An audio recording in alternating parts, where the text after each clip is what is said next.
Okay, tupo hapa katika hii session yetu. Niko na Apostle, atajitambulisha mwenyewe. Mimi jina langu ni Geoffrey Mayolo, na tupo katika session hii ambayo tunaita Light Talk, ambayo ni nuru. Tunaongea mambo ya nuru kwa maana ya kama vile kumjua zaidi Mungu, kufanya mambo kwa usahihi zaidi yani.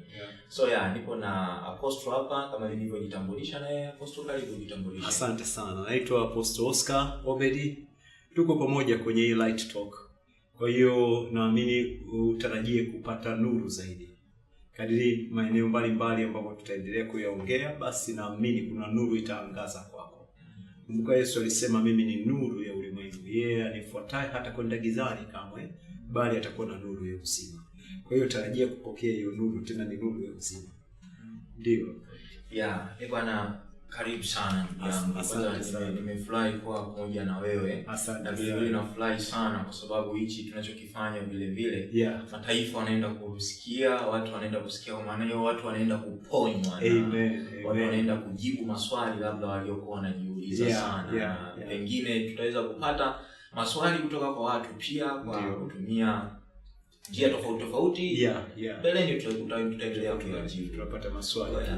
Hapo awali tumekuwa tukiongea, na ndio maana tumezalisha hichi kipindi session hii, kwa maana kwamba tulikuwa kuna mazungumzo tuliyoyafanya. Nitaomba kwanza kidogo tuyarudie yale ili na watu wapate kuyasikia.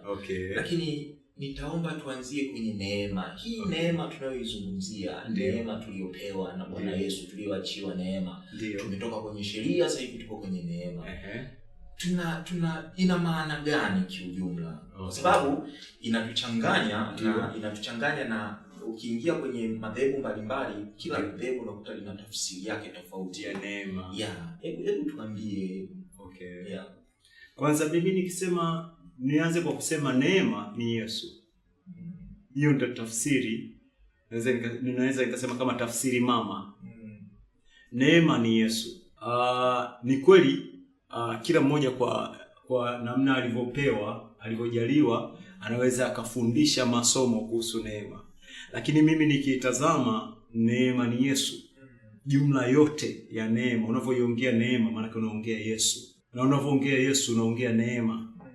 Kutokana na vile ambavyo tunaipokea. Kwa sababu ukienda sasa kwenye hiyo kazi ya neema, manake kwanza ni kama Yesu alisimama kulipa gharama ambayo tulipaswa kulipa. Ambayo gharama kubwa ilikuwa ni lazima tuingie kwenye mauti. Kwa nini? Kwa sababu ya dhambi. Kumbuka anasema kwenye Warumi, mshahara wa dhambi ni mauti. Anaongea kwenye Warumi nafikiri 6 sio ngapi pale mwishoni kabisa. Anasema mshahara wa dhambi ni mauti. Kwa hiyo Yesu aliingia kulipa hiyo gharama kwa niaba yetu. Na alikuwa analipa mshahara wa dhambi ipi? Dhambi aliyofanya Adam na Eva, ambayo ilifanya watu wote wajikute wanazaliwa katika hiyo asili ya dhambi. Na sasa neema inakuwa neema pale ambapo sichangii chochote, ila ninapokea bure. Ila kile ninachopokea bure sio kwamba ni cha bure, kimelipiwa gharama kubwa sana, ila mimi napewa bure. Ndio hapo neema inapozaliwa. Na ndio maana mimi napenda kusema kwamba neema ni Yesu. Tuna maana unaweza kuniambia kwamba neema vile ni kuwa huru, kwa maana ya watakatifu. Of course. Au waamini sasa hivi tupo huru. Tupo huru juu ya nini? Asante. Sasa nimependa hilo swali lako ulivyoliweka kwamba neema inasikika kwamba neema ni kuwa huru, ni kuwekwa huru. Sasa tuko huru katika nini? Kuna makundi mawili duniani ambayo ni muhimu sana ku-identify kama vile ambavyo Biblia inayaweka. Hapo katikati kwa kipindi cha nyuma, nashukuru Mungu kwamba sasa hivi watumishi wengi wanaendelea kuelewa na kupata ufahamu. Ila huko kipindi cha nyuma ilipokuwa kihubiriwa Injili, watu ambao hawakuwa wakiamini, watu ambao walikuwa hawampokei Yesu kwa Bwana na Mwokozi wa maisha yao, walikuwa wanaitwa mataifa. Unasikia wahubiri wanaita wale mataifa, msio kama mataifa. Hata ndani ya kanisa mimi nimekuepo, tunafundishwa kwamba msio kama watu wa mataifa na nini. Ila ukifuatilia Biblia inavyoongea, haizungumzi watu wa mataifa ni watu wasioamini. inazungumza watu wa mataifa ni watu walio nje ya taifa la Israeli. Wakati wote unapoliongea taifa la Israeli ni taifa ambalo lipo. Na ni taifa moja, taifa la Israeli, ambalo ndani yake kuna makabila 12 ambayo yalitoka kwenye familia ya mtu mmoja aliyekuwa anaitwa Yakobo, ambaye ndio anaitwa Israeli. Sawa alibadilishwa na malaika. Ukisoma historia yake kule, alitoka na malaika akamshika akamwambia nibariki si nini, baadaye anamuuliza unaitwa nani, akasema naitwa Yakobo, akamwambia hautaitwa tena Yakobo, utaitwa Israeli. Kuanzia pale watoto wake wakaitwa wana wa Israeli. Ni kama leo watoto wako ni waite wana wa Geoffrey. Ndio ilipotokea.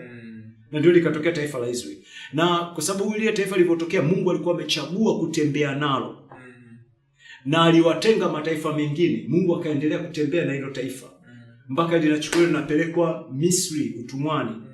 Kwa njia nani? Kwa njia ya Yusufu. Yusufu alienda akawa mkubwa kule Misri. Nafikiri watu wengi wanaifahamu story yake, sina haja kueleza sana. Baadaye Yusufu akawa amekufa kule, akatokea Farao ambaye hakujua hizo habari za Yusufu wala za nini. Akawageuza wana wa Israeli kuwa watumwa nje. Lakini haya yote yaliokuwa yanafanyika hayakuwa mageni, kwa sababu Mungu aliongea unabii na Abraham. Nafikiri iko kwenye Mwanzo 15. Alisema wanao watapelekwa kwenye nchi ya utumwa, watatumikishwa huko, lakini baadaye nitawatoa huko na mali nyingi. Kwa hiyo Mungu ni kama alifanya agano na Abraham. Ndicho kilichotokea. Sasa unapoisoma ile, hawa wana wa Israeli walikuwa ni taifa lililotengwa, taifa ambalo Mungu alijichagulia yeye kwa sababu zake kutembea nalo na kujidhihirisha katikati ya mataifa mengine. Na sasa hawa wengine kwa jumla yetu tukaitwa mataifa. Ndani yake wako wa Tanzania, ndani yake wako wa China, ndani yake wako wa Japani, wa Kenya, wa nani, hao wote wanaitwa mataifa. Ndivyo Biblia inavyofundisha. Sasa unapoileta neema katika haya makundi mawili, inafanya kazi tofauti. Kwa sababu ya kila mmoja position aliyokuwa nayo mwanzo. Swali lako kidogo lina maelezo fulani mengi. Yaani kwa nini? Kwa sababu unaposema kwamba hiyo neema inatuweka huru katika nini? Mfano kwa wana wa Israeli, neema inavyookoa ni tofauti na inavyookoa watu wa mataifa. Neema kwa wana wa Israeli inawaokoa kutoka katika sheria ya Musa. Wana wa Israeli, neema inawaokoa kutoka katika sheria ya Musa. Kivipi?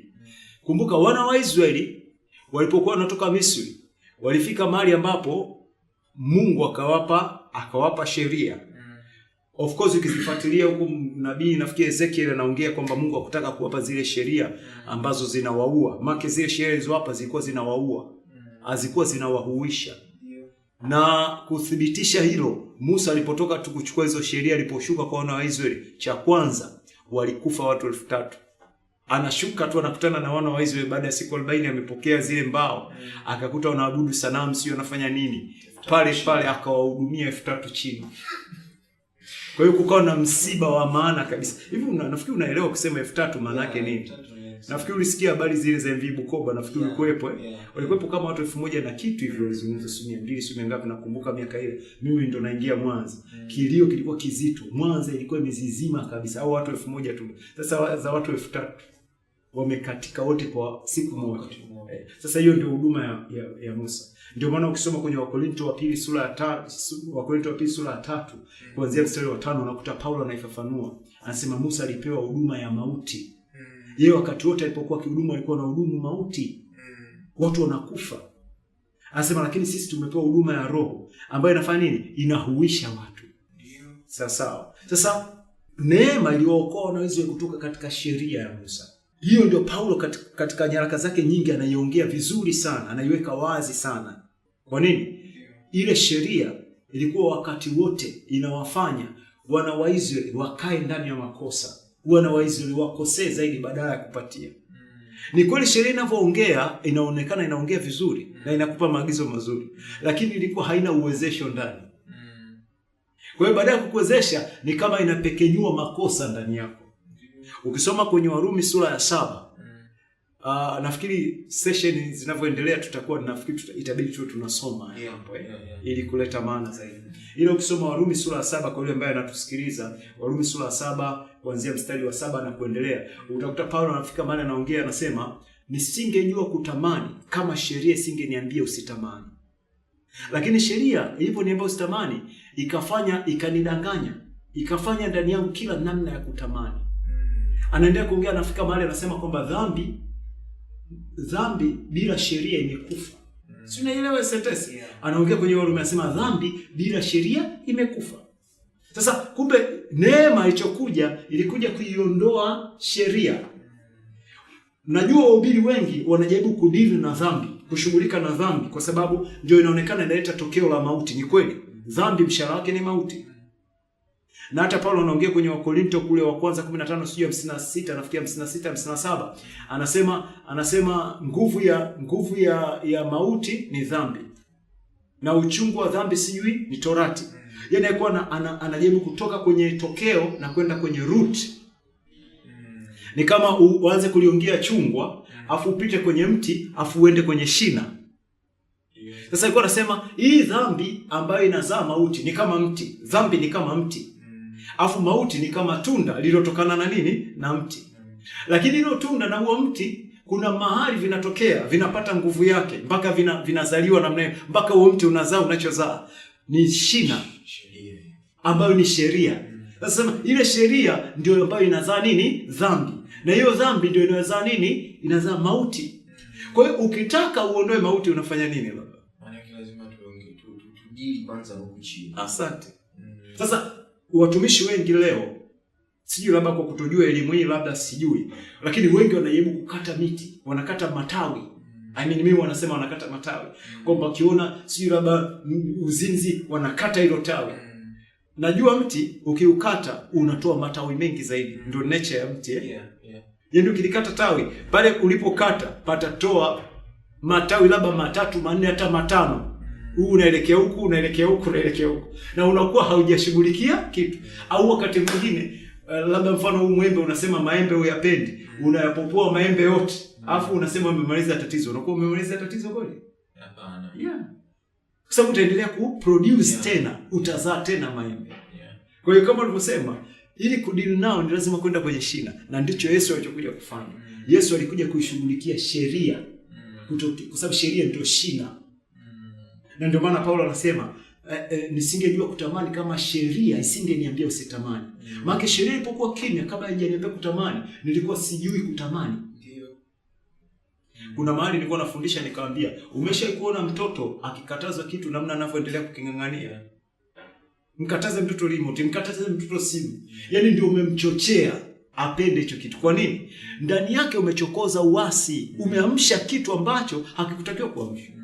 Yamkini labda amechezea simu yako, ungemwacha tu, angeshika dakika 1 2, ungekuta anaiacha. Na akiacha hata hangaika nayo tena.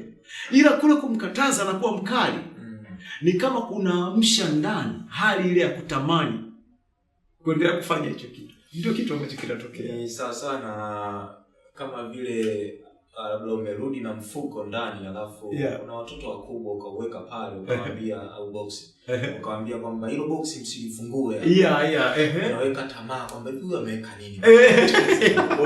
Unaweza ukaondoka akafungua hata kidogo. Yaani watoto toboa ile box wachungulie ndani kuna nini. Sasa ndicho ambacho sheria inafanya, ambayo unaweza ukaiona tu sheria ya kawaida tu ya mazingira haya ya kawaida inafanya namna. Kuna mfano mmoja niwahi kusikia nikaupenda sana. Jamaa alikuwa amepaka rangi nyumba yake. Sasa nyumba yake ilikuwa ni mahali ambapo watu wanapita kama uchochoro, watu wanakatisha. Akaona ili watu wasichafue rangi ya nyumba yake aliyopaka, aweke kibao. Andike, jamani, nyumba imepakwa rangi, msiiguse. Baada ya siku kama 2 3, pale alipoweka kibao na huo ukuta mpaka watu wanapita, ulikuwa ni mikono tu ya watu wameshika.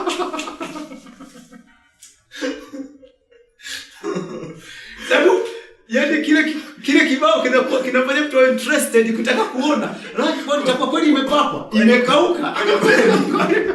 Tukaweke haijakauka. Hivi si unaanza kunielewa yani vile ambavyo sheria inafanya kazi. Yaani inafanya kazi against, ila watu hawajui. Yaani sheria inafanya kazi against. Ndio maana hata katika makusanyiko ya ibada ambayo mhubiri anapenda sana kuhubiri sheria, fuatilia watu wake. Mimi nakwambia kweli kabisa, ninaongea kweli kwa moyo mweupe, fuatilia watu wake. wengi ni wanafiki. Naongea hili neno kwa ujasiri. Wengi ni wanafiki. Watajua kuigiza mbele ya mchungaji. Wanajua mchungaji wao anapenda nini. Na in fact hata mhubiri wa hayo naye ni muhanga wa hayo pia. Mimi si nimekuepo huko, nafahamu ninachosema. Utakuta timu yote, utakuta wazee wa kanisa na wote wahanga wa hayo. Mimi nimeona wazee wa kanisa wanafura mapovu kwa sababu ya vijana wamezini la. Ila wanakuja kumgundua huyo mzee wa kanisa naye michezo yake ni hiyo hiyo.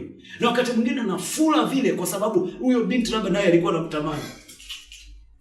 Yes, ameingia kwenye njia. Ameingia kwa moyo kijana. Unaweza kunichukulia mimi na mimi mwenyewe nilikuwa nahangaika kuona napata vipi. Mimi nakwambia kwa nini? Kwa sababu msingi uliojengwa hauwezi kuacha watu wakakaa salama. Msingi uliojengwa chini yao unawaendesha watu kufanya wanachofanya. Ndio maana ukisoma kwenye hiyo Warumi 7 unakuta Paulo anafika mahali anasema, lile nitakalo kulifanya silifanyi. Lile nisilotaka kulifanya ndio nakuta nalifanya. Anaendelea anasema, nagundua dhambi ambayo iko ndani ya mwili wangu ndio inayofanya kazi na ndio inanifanyisha mimi nifanye nisichotaka na nishindwe kufanya ninachotaka. Katika kwa nature ya watu wote huwa hawapendi kufanya mabaya. Leo hata umkute yule mlevi kabisa. Si ushaona mlevi kabisa amelewa, afu watu wakamuita mlevi, umeona ugomvi wake? Ndio. Lazima kuchinjie. Yaani ana mind, kwa nini unaniita mimi mlevi? Au yule unaweza kusema labda malaya, ana wanawake wengi. Mwite mbele yake, ugomvi mzito utatokea. Kwa nini kihalisi yule anagombana na wewe ndio yeye. Ila sasa kile kitu kimemfanya kuwa mtumwa ambayo na yeye hapendi. Sio kwamba anafurahia. Na ndio maana mimi huwa kidogo nakuanga mkali kwa wale wahubiri wanaojaribu kuwanyoshia vidole watu kwa dhambi zao. Kwamba acha hiki, acha kile, acha huo uzinzi utaenda motoni. Hatujaitwa kuhubiri hiyo. Tumeitwa kuhubiri pendo la Mungu ili watu watoke kwenye hiyo. Kwa sababu hata na wao kihalisi hawapendi. Ndio maana ukiwaambia kile wanachofanya wanakasirika. Ndio maana ukiwaambia kile wanachofanya wanaumia. Kwa nini? Inafunua kwamba hata na wao hawapendi. Ila kuna nguvu ambayo inawatumikisha iliyo zaidi ya uwezo wao, zaidi ya maamuzi yao. Nimeona watu wanahangaika kuacha kuvuta sigara. Nimeona watu wanahangaika kuacha kunywa pombe. Mtu anahangaika kwamba na achaje, anaumia kabisa. Asa yule anapokutana na hizi injili za hukumu ndio unampeleka mbali zaidi kwa sababu hapendi. Na kihalisi hao wanahubiri kitu ambacho sio Kristo amewatuma. Yesu anasema, njooni kwangu ninyi nyote msumbukao na nini, na haya yanayowasumbua. Afu anasema nami nitawapumzisha. Hiyo ndio injili tutakao tuongee. Unajua kilichopandikizwa na unachokisema mpaka sasa hivi ndio na kuelewa sana. Kwa sababu kanisa la sasa hivi na watu wake ndio wengi ndani yake unakuta wanatafuta dhambi kwa ajili ya ikwepe. Mtu anaweza akakuuliza kwamba hivi kubeti ni dhambi? Unaona sasa hivi kuzini ni dhambi? Yaani anatafuta dhambi iko wapi ili ajaribu kuikwepa. Tena hiyo ukisema kuzini unakuwa umeenda basema hivi kumkisi binti ni dhambi. Si ndio unamuulizaga? Yaani huyo anasema kumkisi yani kwamba kaisha safi. Kihalisi ni kwamba Yesu anasema hivi, amwangalie mwanamke kwa kumtamani, amekwisha kuzini naye wapi? Moyoni. Na kama kweli tunataka tuhubiri kweli, maana yake tuongee anavyoongea Yesu. Musa aliongea juu. Ndio maana Musa anasema anayeua anastahili kuuawa. Lakini Yesu anasema anayemuonea ndugu yake hasira au anayemchukia ndugu yake huyo ni muuaji. Ndio maana yake. Leo nikikuuliza swali, wangapi wanachukia wenzao? Wengi. Hata ndani ya kanisa, hata kwa makanisa, watumishi kwa watumishi wanachukia, chuki ajabu, chuki kabisa. Na mimi huwa chuki naichukua kwamba ni shetani mzima. Chuki ni shetani. Kwa hiyo ina maana mtu anapokaa katika chuki amekaa ndani ya shetani, kama ambavyo mtu akikaa katika upendo amekaa ndani ya Mungu na Mungu anakaa ndani yake. Ndivyo maandiko yanavyosema katika waraka wa kwanza Yohana sura 4 pale ukisoma kuanzia mstari wa 7 mpaka chini. Anasema anayetembea katika upendo, anayekaa katika upendo, Mungu ukaa ndani yake na yeye ukaa ndani ya Mungu. Vivyo hivyo anayetembea katika chuki, hilo anasema mimi, shetani ukaa ndani yake na yeye ukaa ndani ya shetani. Sasa leo wangapi wanachukiana? Kwa nini? Kwa sababu chuki ni uuaji. Anasema mwenye chuki ni muuaji. Waraka wa kwanza Yohana sura ya 3 mstari wa 14 anasema mwenye chuki ni muuaji, na anasema hakuna muuaji mwenye uzima wa milele. Leo watu wana chuki za ajabu. Zinatokea wapi? Kwa Musa. Msingi uliowekwa bado hatujachomoka. Watu hawajatoka. Watu wana uchungu, kuna vitu havijafanyika kwao. Kwa nini? Wanachoambiwa, wanachofundishwa kinaonyesha kama hakuna kitu kilichofanyika kwao. Maana ya kazi yote ya msalaba ya Yesu haipo kwao. Kwa sababu kazi ya msalaba wa Yesu ikiwa na maana kwao, kuna vitu vingi watagundua kwamba havipo kwao kwa njia ya imani tu.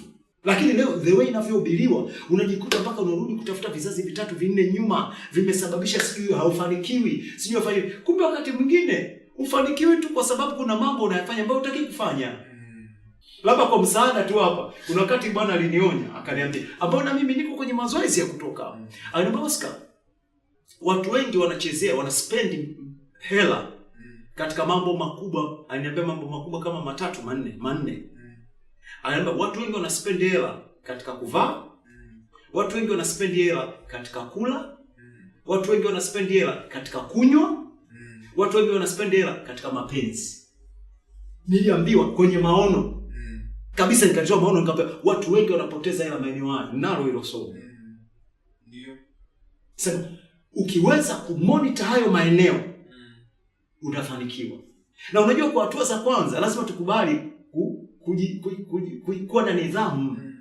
Yaani katika kuvaa kwangu lazima niwe na nidhamu. Kitu ambacho kuna ndugu mmoja nilimsikia anaongea kuhusu Waisraeli. Anasema Waisraeli wana ratiba fulani za ajabu sana katika kuvaa. Unaweza kukuta mwaka mmoja kwa mwaka ananunua nguo mara moja. Ila akienda kununua nguo atanunua kabisa. Yaani ananunua nguo. Yaani anakuwa na budget yake. Let's say kama wewe unasema kwa mwaka huu 2021 mimi nataka nikanunue nguo mwezi wa ngapi? Labda unasema mwezi wa 6. Ukienda kununua unashangaa umepoteza pale labda 300,000, 400,000.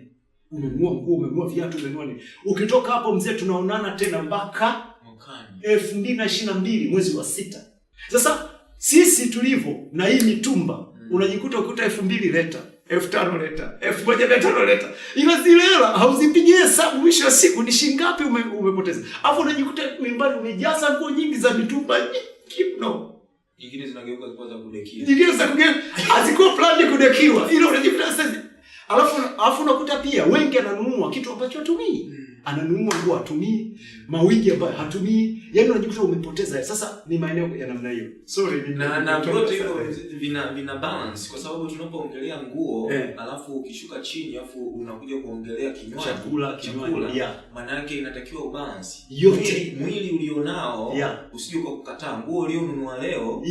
Kesho maana yake lazima uwe una discipline katika kudhibiti mwili wako. Hiyo sasa. Kwa kuna kumtegemeo fulani. Yaani kama hiyo sasa. Sasa hiyo kama ukienda kwenye chakula unakuta hizo nyama kila siku nyumbani unataka ule kuku.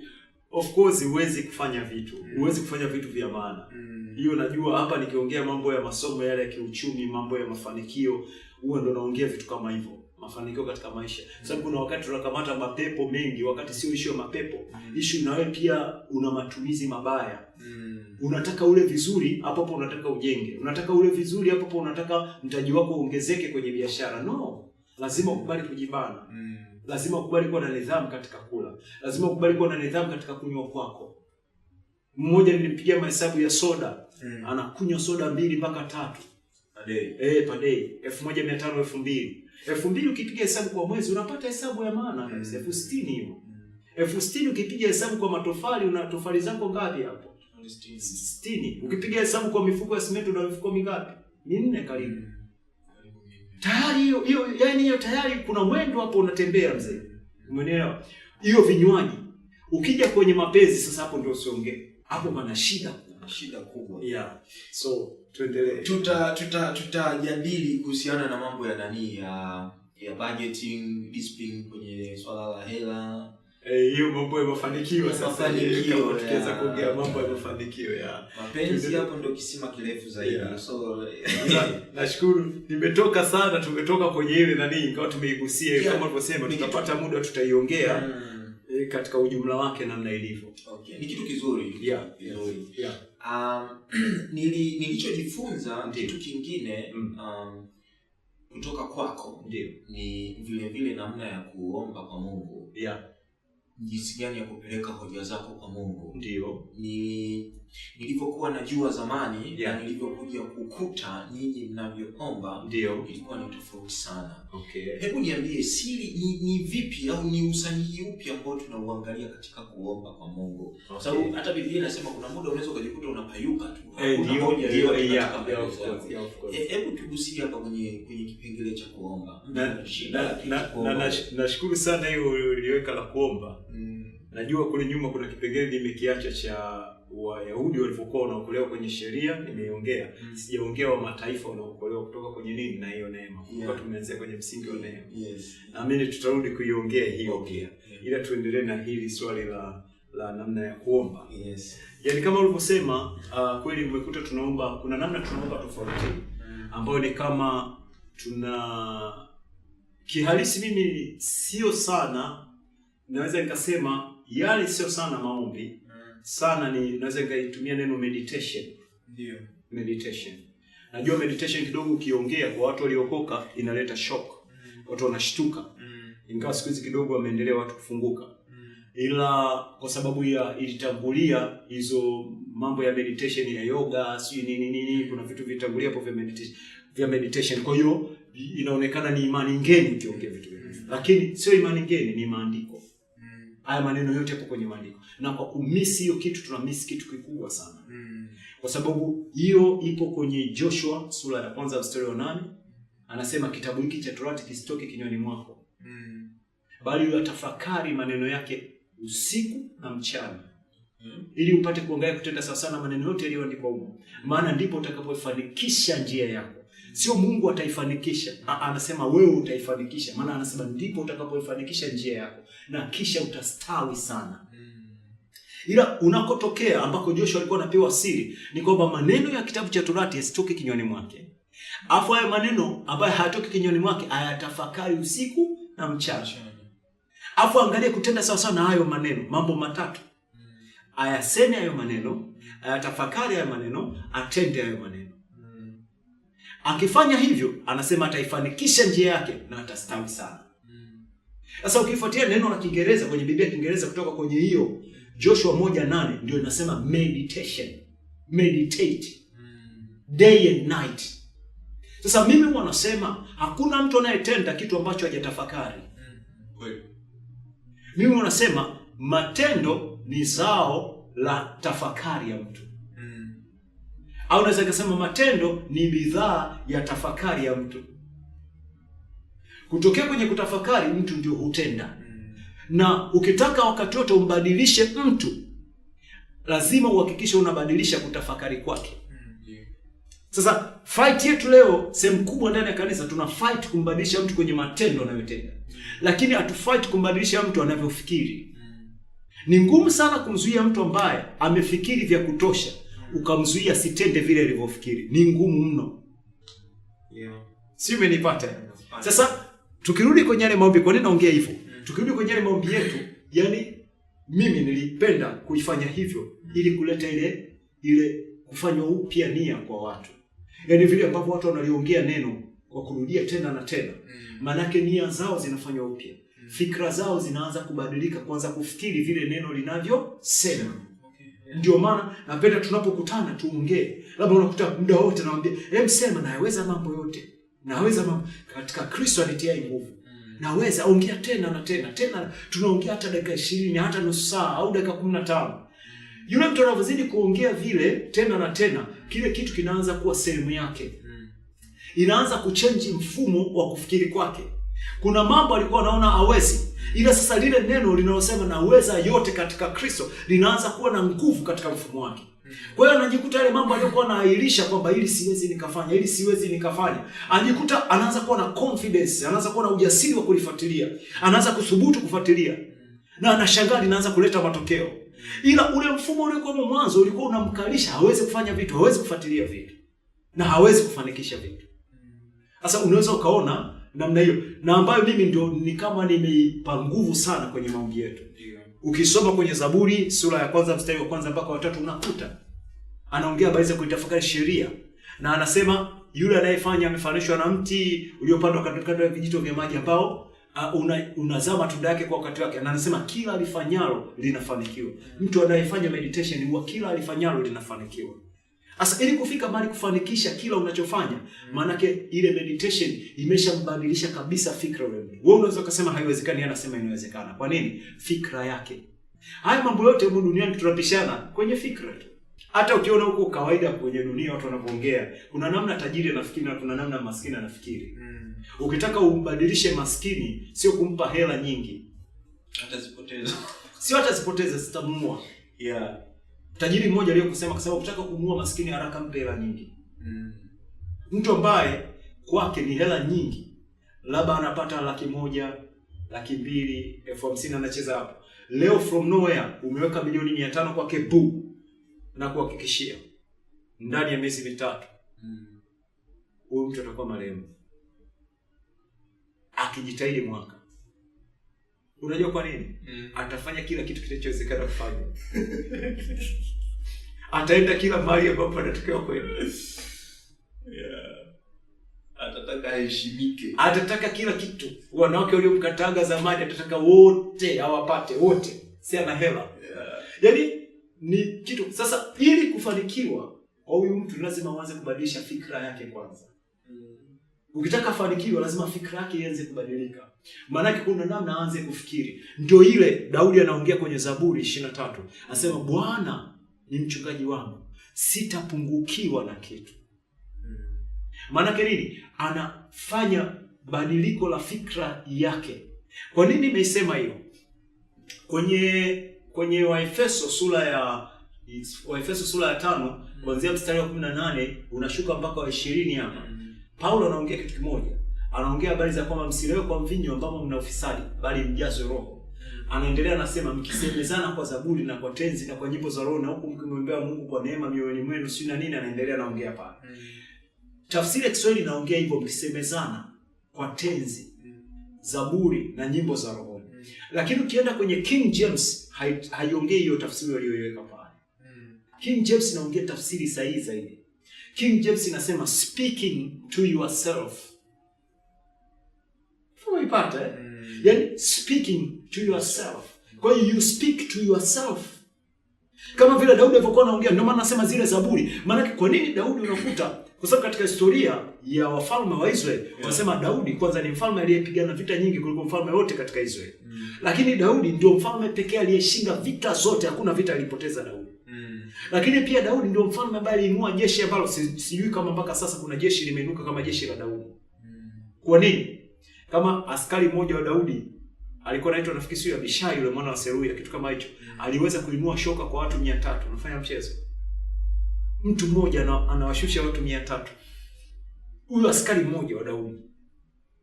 Mwingine aliinua mkuki kwa si tunafahamu Daudi tu alimuua Mfilisti.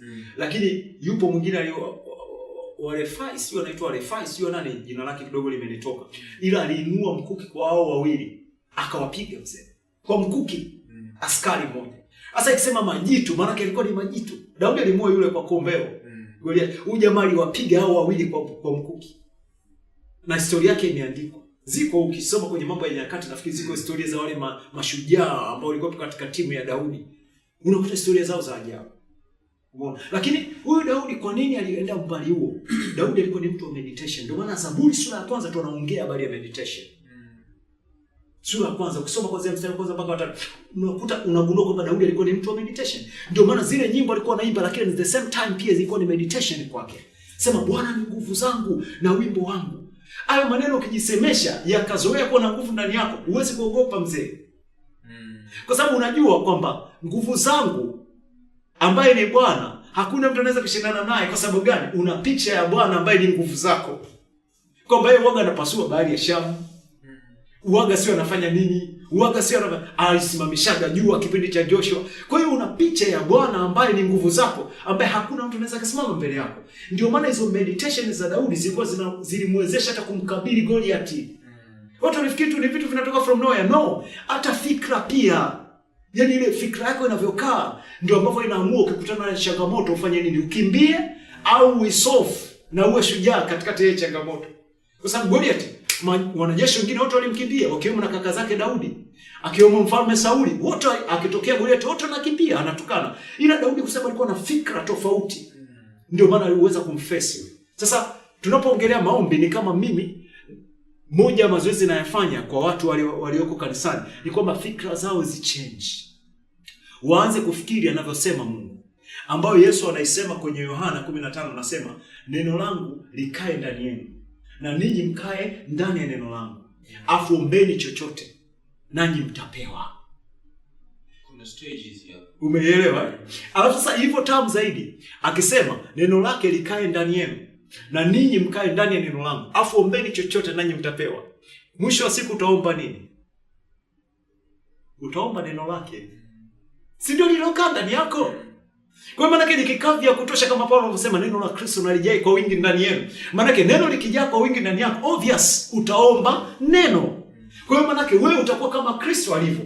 Utajua namna ya kuomba na italeta matokeo katika kule kuomba kwako, kwa sababu unajua namna ya kuomba. Haitakuwa kama Yakobo anasema hampati kwa sababu hamjui kuomba. Kwa nini hamjui kuomba? Kwa sababu neno halijakaa ndani yenu. Kwa sababu neno ndio ambalo lina lead kuomba kwetu. Neno linapokaa ndani yetu kwa wingi, lina lead kuomba kwetu. Nikisema neno sina maana ya maandiko. Hapo mtu anaweza kachanganya. Yeah. Nikisema neno, unajua kuna mtu mwingine ana vifungu vingi vya maandiko, ana vifungu vingi sana vya maandiko. Mimi nazungumza neno. Neno maana yake ni kitu kimefunuliwa. Ni kitu ambacho moyo wako sasa umeamini. Umekaa hapo, sio akili, moyo umeamini. Iko hivyo. Yaani iko hivyo. Nikisema moyo kuamini, manake hata kitu kinachoweza kupima kwamba moyo wako Geoffrey umeamini ni kwamba zinapotokea circumstances kuja kwako, unaongea nini? Lugha yako inabadilika au unaongea vile vile ambavyo tulikuwa tunakusikia unaongea? Ni kama Shadraka, Meshaki na Abednego, moto umewekwa pale. Mnasemaje kuhusu huyo Mungu mlikuwa mnatushuhudia mnaongea habari zake? Je, vipi? Amkeni basi, maana moto utawateketeza. Mkianguka yataisha tu, huyo Mungu mtamrudia. Walisema nini? Kuonyesha mioyo yao inaamini, wakasema mfano wala usihangaike. Mungu tunayemtumikia aweza kutuokoa na ule moto. Lakini hata kama hata tuokoa, bado hatutaanguka kwenye sanamu. Manake hiyo ndio state ya mioyo yao ilipokaa kuhusu Mungu. Walikuwa wanaamini. Kwa hiyo hata changamoto inapokuja haibadilishi kile unachosema. Sababu ndio kuamini kwao. Na jamaa alichukua katupa kule kwenye moto. Hawakutaniwa. Lakini unaona kule kuamini kwao kulitoa matokeo gani? So mimi ukiona vile ambavyo ulikuwa unasema napenda vile ambavyo mnaomba na nimeona mnaomba tofauti, ni hiyo tu kuwaleta watu kwenye meditation ambayo inaleta fikra zinakuwa renewed, zinafanywa upya, kama kwenye Warumi 12 mstari wa 2. Anasema mgeuzo kwa kufanya upya nia zenu au fikra zenu, ili mpate kujua ni nini yaliyo mapenzi ya Mungu ya kupendeza, yaliyo mema na makamilifu. Kumbe nikifanywa upya na neno, najua hata mapenzi ya Mungu katika vile ninavyoomba. Yaani nalifanya hata ninavyoomba, nijue nikitaka niombe sawa, niombe hivi. Yeah. Nikitaka nitende sawa, nitende hivi. Kwa nini? Nimefanywa upya na yale maneno. Sasa yale maneno yananifanya upya kadiri vile ninavyoongea tena na tena. Nasema tena na tena. Nasema tena na tena. Kwa sababu kwa nini? Sababu ndani yangu kuna ngome. Kuna mawazo ambayo ni ngome. Hayakubali kuamini kwamba Yesu anaweza. Hayakubali kuamini kwamba hiki kimefanyika. Vile ninavyoongea tena na tena, nadondosha zile ngome. Ilitokea Petro nadhani, lakini nusu pale alipoitwa na Yesu kwenye maji. Yes, kumalizia mkanda. Yaani kwamba alitembea kidogo, lakini hofu baadaye ikamchukua. Yes. Na kama unavyosema, yaani kama pale Petro alionyeshwa ile fikra ya Kristo. Kwa nini Kristo alikuwa anatembea juu ya maji? Fikra yake kuna namna ilikuwa inatembea kuvuka elimu ya science inavyoongea kuhusu mvutano. Sababu Yesu alikuwa ni mwanadamu tu wa kawaida. Kumbuka Filipi nasema alivua uungu, akavaa mwili wa utumwa, wa Filipi sura ya 2. Kwa hiyo maana Yesu alipozaliwa alikuwa ni mwanadamu wa kawaida. Ndio maana ilibidi ajazwe Roho Mtakatifu ili amwezeshe. Ndio maana ilibidi amuombe Mungu. Najua sikatai kwamba Yesu ni Mungu. Yesu ni Mungu baada ya kumaliza kazi akarudia position yake. Ndio maana anasema, Baba, naomba utukufu ule ulio nani unipe tena. Kwa sababu nimemaliza kazi. Alikuwa anamuomba Mungu kwa maana arudi kwenye position alikuwa nayo kwanza, ama ni position ya Mungu.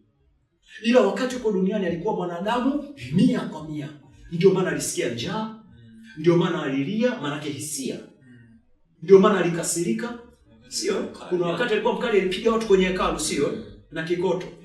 Piga sana watu, kwa nini mnageuza nyumba ya baba yangu, nyumba ya Sara kuwa sehemu ya biashara? Alikuwa mwanadamu kabisa, wa kawaida kabisa.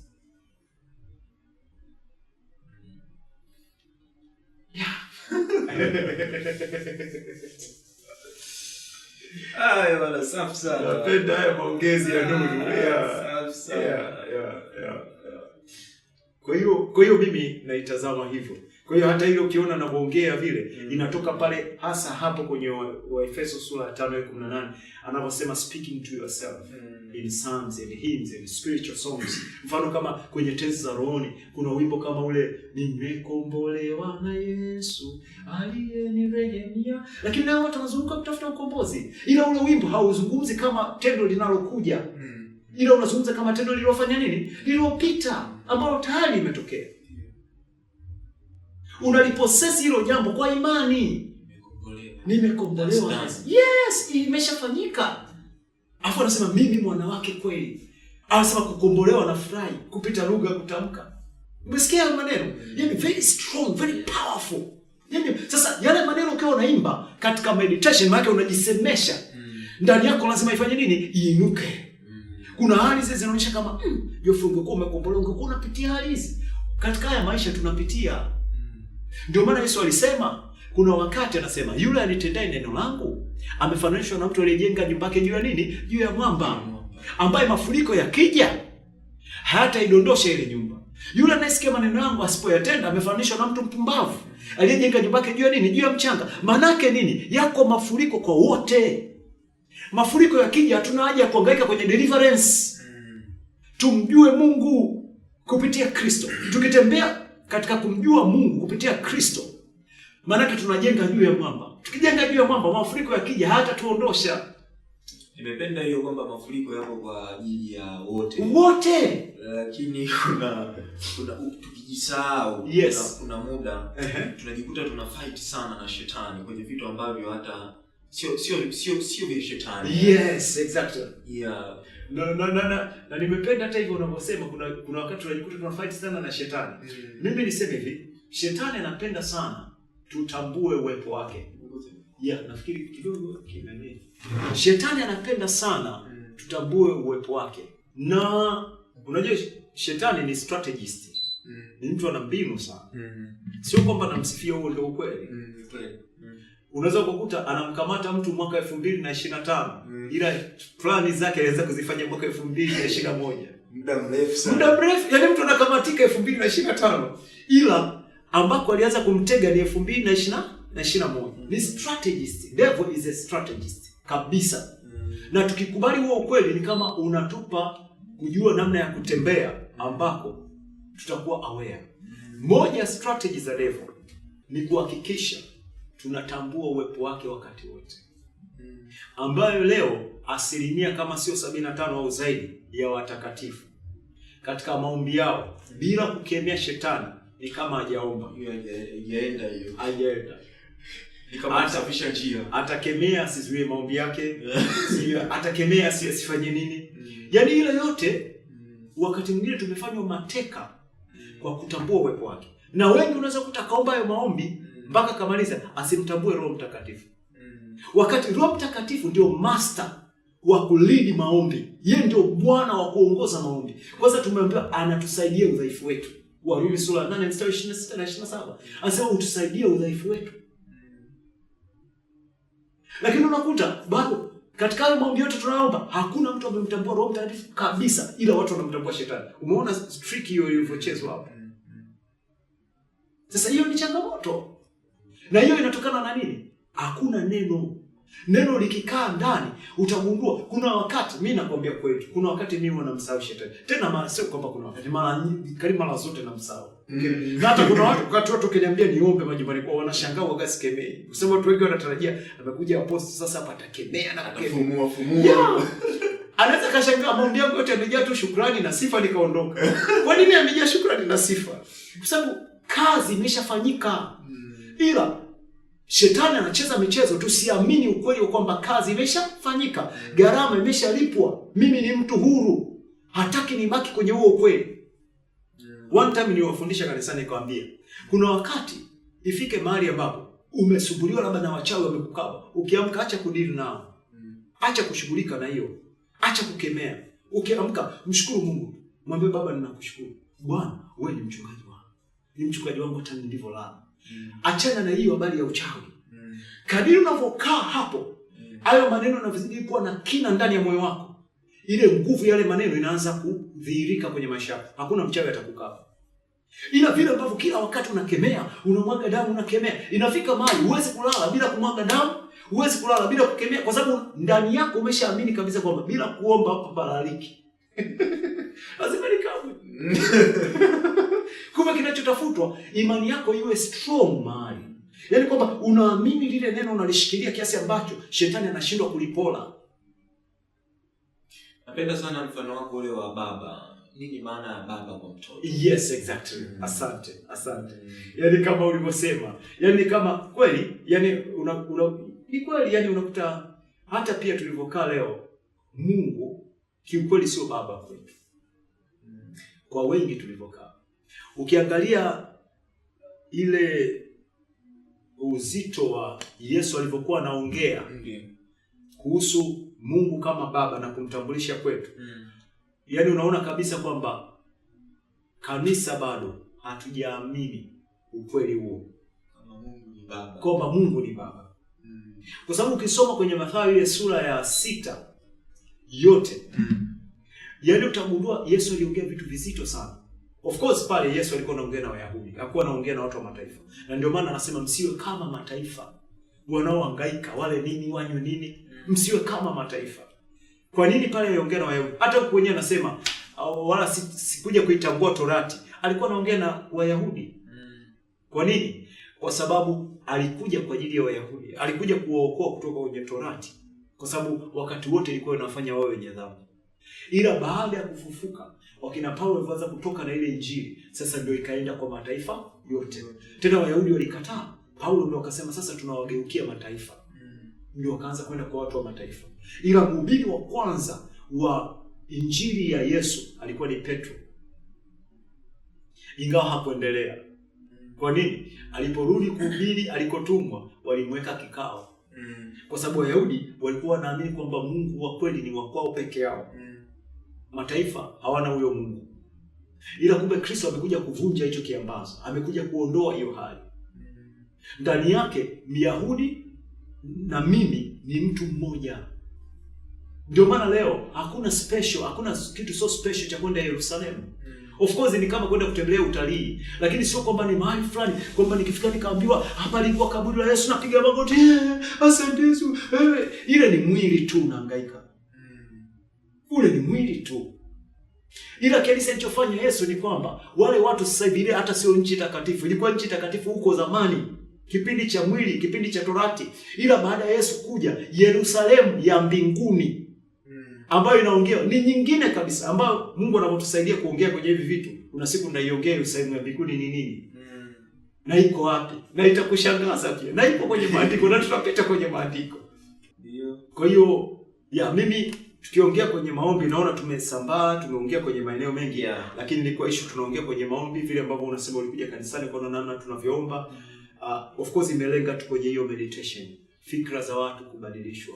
Kwa nini? Mtu unaposema neno lile lile kila siku, linafika mahali linakuwa mmoja na wewe. Kwa hiyo hiyo ndio shabaha yangu. Natamani watu wafike wawe mmoja na yale maneno ya Kristo. Ndio maana muda mwingi tunajiongelesha yale maneno. Yes. Mimi bwana nafikiri kwa leo nadhani tuishie hapa. Ila nadhani ni session ya kwanza, kwa hiyo probably tutakuja kuongeza muda, tutakuja kupunguza muda. Lakini nashukuru kwamba tumeongea mambo mengi na ndani yake yana uzima mkubwa sana. Ndio. Kwa hiyo nashukuru, labda tu mimi niwashukuru wasikilizaji wetu. Naitwa Apostle Oscar Obedi. Naamini tutakuwa na vipindi ambavyo hata na ninyi pia kama kuna maswali mwaweza kuuliza, mtayatuma maswali yenu na tutakuwa tunayajibu katika mazungumzo haya. Kwa sababu haya ni mazungumzo, nimeita mazungumzo ya nuru, light talk, mazungumzo ya nuru ambayo kuna nuru fulani inaingiza ndani yako. Ila tamko langu kwako, uzima wa milele uko ndani yako na udhihirike kwenye maisha. Asante Apostle, nadhani njia mojawapo ya kufikisha hayo maswali ni namba za simu. Ungetaja labda namba zako za simu kwa asante. Namba yangu ya simu ni natumia namba moja ya Tigo 0715 39 6288. Narudia tena 0715 396288. Pia hata wewe ambaye unabarikiwa na mazungumzo haya na unatamani kutuwezesha kufanya vitu vikubwa zaidi na kupanuka, maanake unataka kusapoti hivi vipindi, waweza kutuma kwa Tigo Pesa katika namba hiyo hiyo, na Mungu amekubariki. Ndugu zangu, mimi nimekuwa nikienjoy sana hapa nikiwa na Oscar. Kwa hiyo na wewe kama unataka uenjoy zaidi, hiyo namba aliyokutajia, tuma swali lako na yeye atalijibu straight away. Kwa mpaka muda huu nafikiri tunashukuru sana kwa kutusikiliza. Tukutane wakati mwingine. Amen. Asante.